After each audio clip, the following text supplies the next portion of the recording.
อันโทรศัพท์อันว่ามันเพนะมันมีอันเบอร์โทรอันคนจีนนะเราจะได้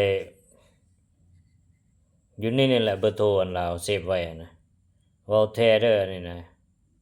สิ่งที่เว้าไปเป็นความจริงหมดนั่นแหละบางเทื่อก็อยู่อันมือถืออัน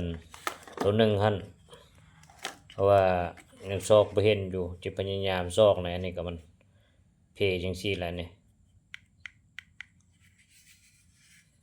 มันยังใส่บ่ได้นี่จักเจ็ดอะไรนี่อันเบอร์โทรคนจีนนะปูอันยืมซื้อไปเปิดบริษัทนะเอาเบอร์เรานี่เซฟไว้อยู่อันมือถือนี่แหละ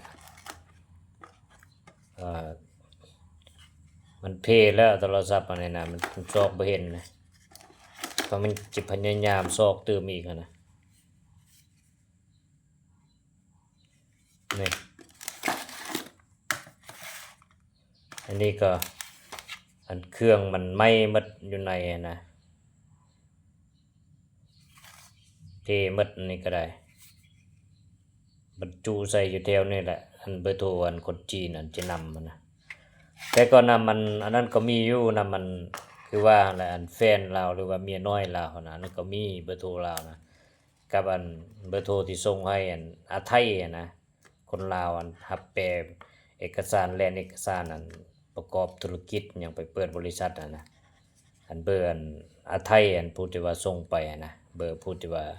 รับแปลเอกสารอย่างนะแลนเอกสารให้คนจีนเปิดธุรกิจนะอันลาวก็มีได้เบอร์โทรอัน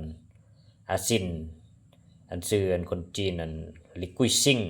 ผู้ที่ว่ายืมมันซื้อน้องไปเปิดบริษัทนะถามเอานำลาวเด้อน้องก็จะถาม